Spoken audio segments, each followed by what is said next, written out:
So I'm very ambitious, and I think I'm very anxious to play. And you know, I think that I'll try to give my best and give the other boys a run for their money.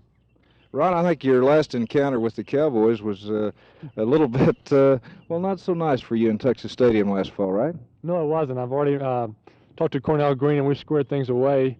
And no, I think that things happened last time I played against Dallas, but a lot of things happen when Dallas plays anybody, and I just hope that I can help Dallas next year, win the World Championship again next year. Were you surprised at being traded by the Patriots? No, not hardly. I asked to be traded before the season was over.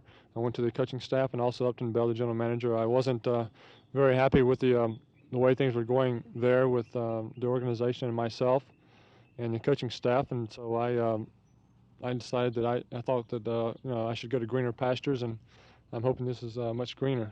Well, these ought to be the greenest. Tell me, Ron, are you in shape? Are you ready to join the guys out here in these 2-a-days?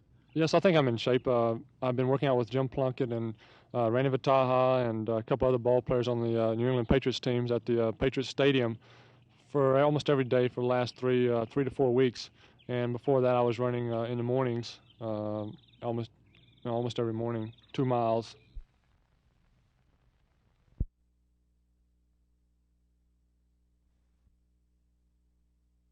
Well, I think that what he did was, at least the way I interpreted M&C was, that there were several things that could be done, and of course, obviously, there may be other things that can be done. And one of the things he mentioned was increasing the tax load from $1.90 to $2.50.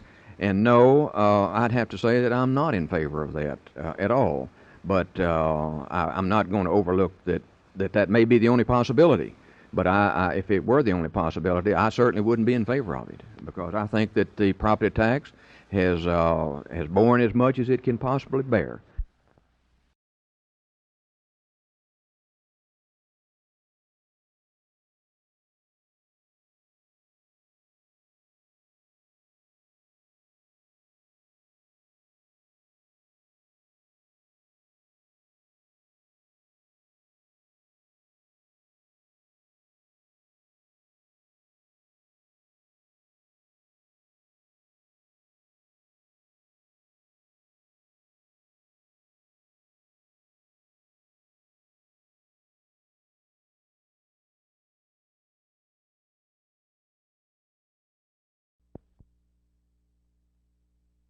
Our grievance is over a contract and the company's unfair labor practices of threatening to discharge their employees for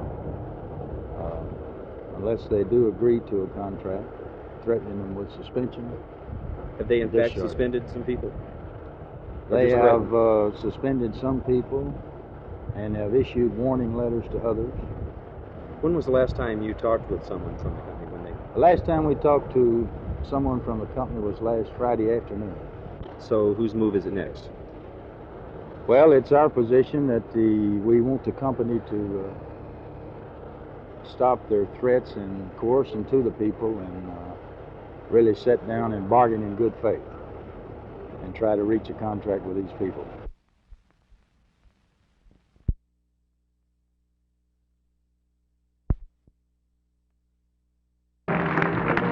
This gala procession of red hats and tassels marks the opening of the 98th Imperial Council of the Shrine of North America. This is the official kickoff for a full week of activities for the 100,000 Red Fez Shriners and their families attending the Shrine Centennial in Dallas and Fort Worth through Friday.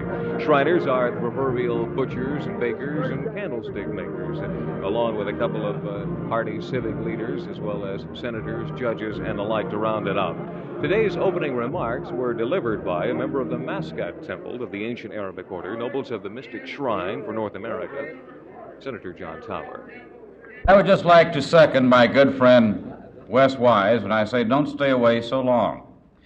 We really are delighted to have you here, and we hope that you have a great and successful convention. This is an organization that is characterized by and known for its good works. You are great people. You're the salt of the earth, and I am proud to be one of you. The last time the Shriners came to Dallas was in 1913 when they held their convention here. Well, this time they're back with 100,000 on their 100th birthday. The Shriners organization does more than just march in parade and have circuses and that sort of thing. They have a crippled children's center. They have orthopedic hospitals. They have burn centers, 22 of them throughout the nation. That's where all the money goes.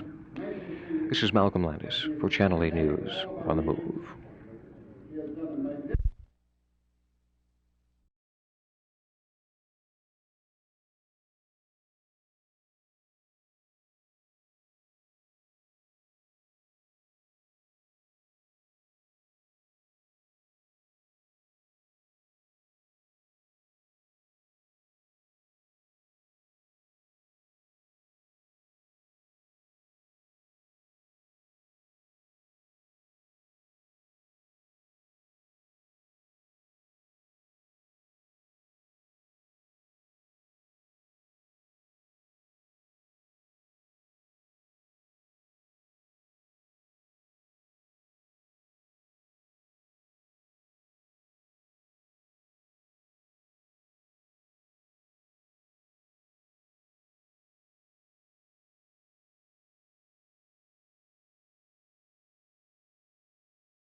The board feels that the decision of the court is 1, unreasonable, 2, impracticable, and places an insurmountable burden on this board.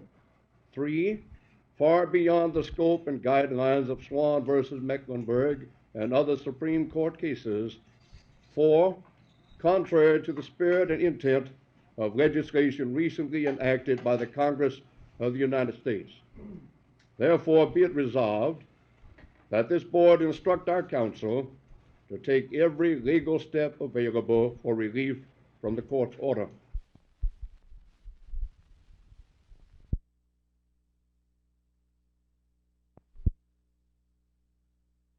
It's my contention that the school board terminated my employment because I appeared before the City Council and the Board of Education asking them to make our school safe for the students enrolled in that school. I had finally reached a point that I could no longer tolerate my students being beaten up on the way to school, on the school grounds, inside the school building, or going home after school.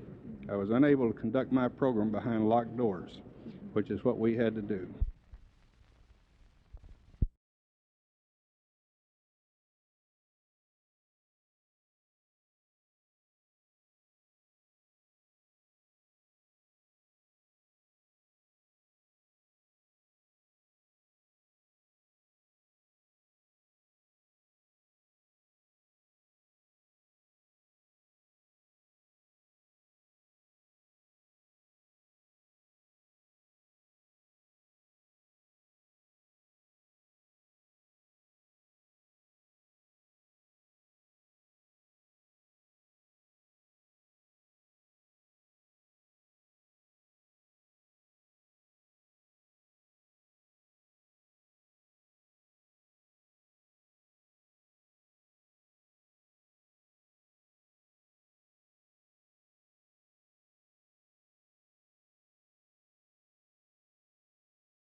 You talked about timing. You said maybe you're doing something just a little bit wrong.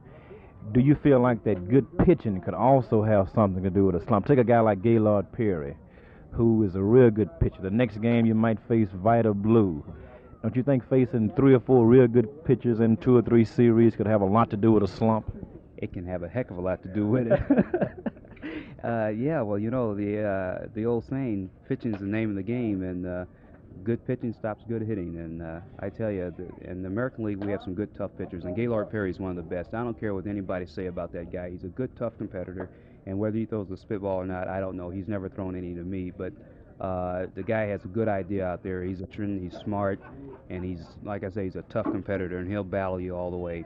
And guys like him have something to do with you going in a slump. And you find that there's a lot of young pitchers now in the league that throw hard. And guys, you don't say, look, the other day, this guy Nolan Ryan from the Angels, they nicknamed me Von Ryan's Express, man. This guy punched out 16 guys, you know, and struck out the side on 9 pitches. Now, after facing that guy, and, you know, you're liable to go in a slump, you know. You might try and adjust your swing because you know you got to speed it up a little bit because the guy throws harder than anybody in the league. Do you feel like you are actually out of the slump right now? Yeah, I do. I really do.